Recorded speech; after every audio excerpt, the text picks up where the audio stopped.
So every single night, right behind supermarkets and garden centers all over the city, there are just hundreds of perfectly viable organisms getting thrown into dumpsters to die. Oh, absolutely. Just suffocated in plastic, buried under garbage, and, left for the compost heap. Right. And today, for this deep dive, we are looking at this wild biological heist of a few discarded flowers and really what their rescue can teach you about resilience. Yeah, it is a phenomenal case study. The sources we have detail this highly specific, honestly, slightly comical rescue operation involving a garden center dumpster and some completely neglected Queen Ingrid pelargoniums. Which are basically geraniums, right? Well, biologically speaking, they're pelargoniums. I mean, true geraniums are woodland plants. Yeah. But the Queen Ingrids in our story, they originally come from South Africa. Okay, got it. And that distinction actually matters a lot for this deep dive. Because pelargoniums have these semi-succulent stems, so they are evolutionary survivors designed to withstand intense drought. Which makes them like the perfect candidates for a dumpster rescue. Because if someone threw out, I don't know, a delicate fern, Yeah. it would be dead in hours. Exactly. But these pelargoniums are holding on to this biological reserve. Right. So, to set the scene for you, we are going to this alleyway behind a garden center. And our intervention begins with a character the sources introduce as Tante Grøn, or Aunt Green. hmm And she has just fished these incredibly sad, wilted Queen Ingrid plants out of the trash. But her justification for doing it is just hilarious. Oh, it's so funny. She claims she only went into the dumpster to get the large flower pots for a, quote, good price. Right. Which, as anyone who loves a bargain knows, is just a very polite way of saying absolutely free. Yeah, she wants the free plastic pots. But it's a clever excuse. I mean, it highlights this weird psychological hurdle we all have. How so? Well, society has kind of conditioned us to view anything in a dumpster as contaminated Right. or just devoid of value. So she has to mask her obvious sympathy for these living plants by pretending she's just being frugal about the pots. Yeah, that makes total sense. But, okay, let's unpack the logistics of this for a second, because I was reading this and thinking, isn't taking things from a store's dumpster technically stealing? Yeah. Even if it's garbage, the bins are usually on private property. You are entirely correct. And our sources actually provide a pretty strict legal reality check here. In principle, the store still owns those goods, even if they are literally sitting in the trash. Wow. Yeah, the legal rule of thumb is you must secure permission first. You can't just go rogue and start hauling things out of commercial bins. So Tante Grün couldn't just throw these semi-succulent survivors in the trunk and peel out. Exactly. And, to her credit, she didn't. The sources note that she explicitly sought out this worker named Glitter Fran. Glitter Fran, I love that name. Right. She was the summer temp at the garden center's nursery. So Tante Grøn actually got the green light from Fran first. Okay, so it was an authorized rescue, not petty theft. A fully sanctioned botanical heist. Precisely. But rescuing the plant from the dumpster is, frankly, only half the battle. Yeah, the real friction is when you try to force a dying organism back to life without shocking its system. And Tante Grøn doesn't actually revive them herself, does she? No, she hands them off to the next generation. These two teenage students named Kesser and Steen. Right, they're taking a nature and innovation class. Yeah. And we really need to emphasize just how grim the physical state of these plants is when the boys get them. Oh, they look like garbage. Literally. They've been deprived of light, starved of water, the soil is totally depleted. I mean, their leaves are likely suffering from severe chlorosis. Which is that yellowing you see when a plant can't produce chlorophyll, right? Exactly. But Kesser and Steen take the project on anyway. And Steen's motivation here is it's peak teenage desperation. Totally. He's not doing this for the noble love of botany. He is actively hoping to transform these half-dead weeds into a gorgeous floral arrangement to win some major goodwill from his mom. Right. It's the ultimate utilitarian motive. Like, if I bring home a botanical miracle, maybe she'll let me off the hook for my messy room. Yeah. But what's genuinely remarkable is the scientific restraint they apply to the problem. Because you'd expect two teenage boys to just want fast results and overwhelm the plants. Oh, definitely. The standard impulse is, well, if it's dying of thirst, drown it in water. If it needs light, blast it with full sun. The brute force approach. But wait, if the plant is that desperate for water, shouldn't its biological imperative be to absorb as much as possible immediately? Like, why wouldn't a flood of water be exactly what it needs? Well, what's fascinating here is the underlying physics of severely dehydrated soil. When a root ball dries out completely, The potting soil actually becomes hydrophobic. Meaning it repels water. Exactly. It physically Oh. repels it.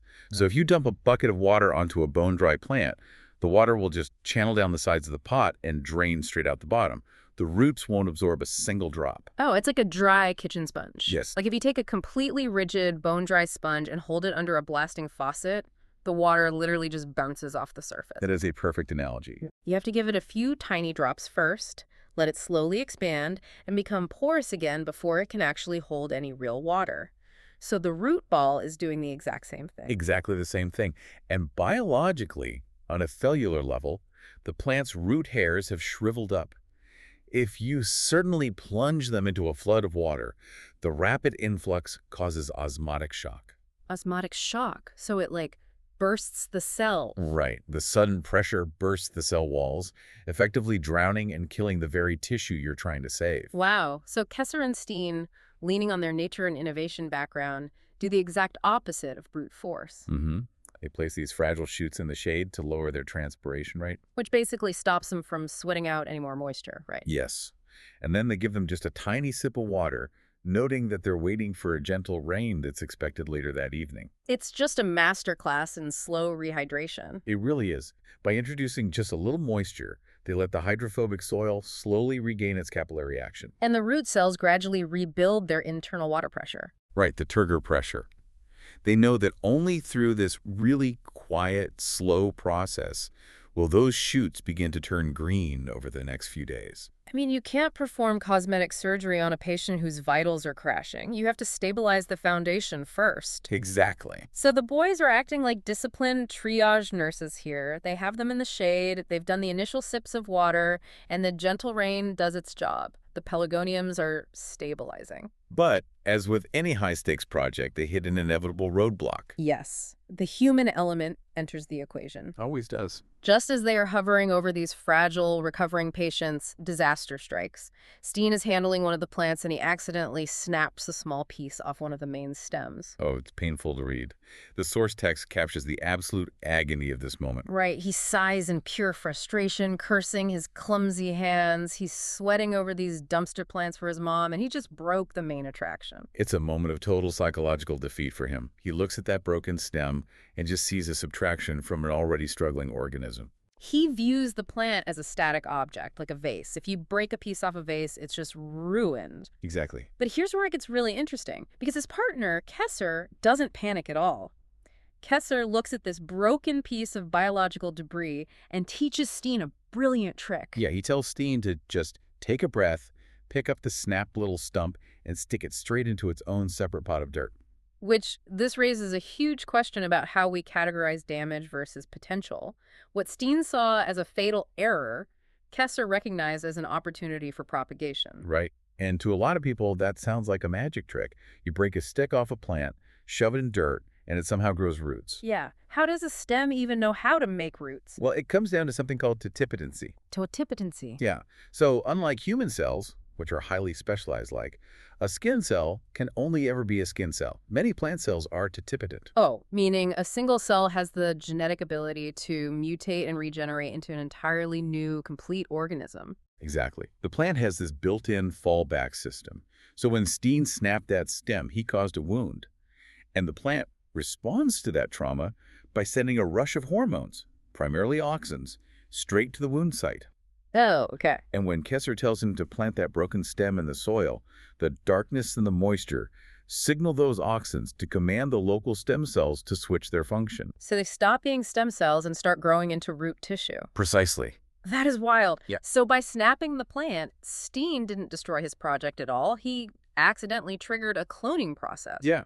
As Kesser points out to him, if he just keeps that soil moist, Steen is actually going to end up with an extra Queen Ingrid Pelargonium to give to his mom. He is literally multiplying his goodwill out of sheer clumsiness. It completely flips the narrative from loss to expansion. And because these are Pelargoniums, with those semi-succulent, water-storing stems we mentioned, They're incredibly adept at surviving the propagation process. Because they have the stored energy to sustain themselves while the new roots form. It's just such a tangible lesson in resilience. Like, sometimes what feels like a devastating break is actually just the biological starting point for a second asset. It really is. So now the boys have successfully stabilized the original plants, and they have a new clone taking root. They're transitioning from mere survival into the ultimate glow-up phase. Yeah, the plants are stable, but to get them to really thrive, they need the resources they were denied in that dumpster. Right. And our sources casually mention that over the coming weeks, Kesser and Steen deploy a secret weapon, a little liquid fertilizer, which just so happens to be a separate side project they're actively developing in their class. Yeah, they're feeding them the exact macronutrients, the nitrogen, phosphorus, and potassium that the depleted potting soil lacked. But the true golden advice for taking these pelargoniums from just alive to absolutely spectacular comes from the unsung hero of this story. Glitter Fran. Yes, Glitter Fran from the Garden Center. She provided Tante Grøn with some incredibly specific, expert-level maintenance tips. She promised that if the boys followed these steps, their patio would, as she so poetically put it, shine like an evening sky over the fjord. Which is such a beautiful image. But the actual mechanical advice she gives sounds totally counterintuitive. Really does. Because her first major pro tip is that you have to actively nip the flowers off the plant occasionally. Yeah, it feels so wrong. You just spent weeks reviving this plant, waiting for it to finally produce a beautiful bloom, and Fran tells you to physically pinch it off. I mean, if the goal is a patio full of flowers, why on earth are we decapitating the ones we finally get? Well, what does the plant think its job is once it seeds? That its job is done. That is precisely the mechanism. The process is called deadheading, and it literally hacks the plant's biological imperative. Because the plant's ultimate goal isn't to look pretty for Steen's mom. Exactly. Its goal is reproduction. Once a flower blooms and begins to fade, the plant initiates a chemical signaling process called senescence. Okay, senescence. Yeah. It starts pouring all its available energy into turning that dying flower into a seed pod. Oh, so it basically cuts off funding to the rest of the branches to focus on the babies. That's a great way to put it, yes. By nipping off that fading flower, you abruptly interrupt that chemical signal. So the plant realizes, wait, I didn't produce any seeds. Exactly. So it's forced to redirect its energy reserves back into vegetative growth, pushing out 2 or 3 brand new blooms to try the reproductive cycle all over again. That is brilliant. You sacrifice one fading flower to chemically force the plant to give you 3 fresh ones. Yeah. Deadheading solves the energy drain perfectly. Wow. Okay, so they've managed the energy. But they still have to deal with environmental factors, right? Like that rain they were waiting for earlier. Because Glitter Fran's second tip is entirely about post-rain care. Yes. Because while the rain is essential for the root ball, it is actually pretty hazardous for the blooms. Really? Yeah. Fran advises that the day after a rainstorm, you absolutely must take the time to inspect the flowers. You need to look for the petals that have clumped together from the moisture and gently remove them. Oh, like when wet tissue paper sticks together and turns into a soggy mess. Precisely. But why is that dangerous for the plant? I mean, doesn't the sun just dry them out eventually? Not fast enough to outpace fungal spores. Ah. When those delicate petals clump together, they trap moisture and create a tiny microclimate with zero airflow. And those crushed petals are technically damaged, necrotic tissue. Which is a perfect breeding ground. Exactly. It creates the perfect environment for botrytis blight, which is commonly known as gray mold. Wait, is that the fuzzy gray rot that just decimates strawberries in the fridge? That is the exact same fungus. Oh, wow. Yeah, botrytis spores are ubiquitous. They're always in the air, but they need moisture and dead plant tissue to really take hold. So once the mold starts in those clumped, wet petals, it'll just aggressively spread down the stem and infect the healthy parts of the plant. Precisely. So when Fran says to clear the clumped petals to help the whole plant last days longer, she isn't just giving aesthetic advice. No, she's telling them how to prevent a highly contagious fungal infection from tearing through their newly stabilized patients. Exactly. And you don't have to strip the flower bare. You just surgically remove the dull, collapsed petals to restore the airflow and eliminate the dead tissue the fungus feeds on. So what does this all mean for you, the listener? Because this has been a deep dive into biological resilience, sure, but Glitter Fran's advice maps so perfectly onto how we manage our own time, our projects, or our teams. Oh, 100%. Think about a project you're spearheading right now.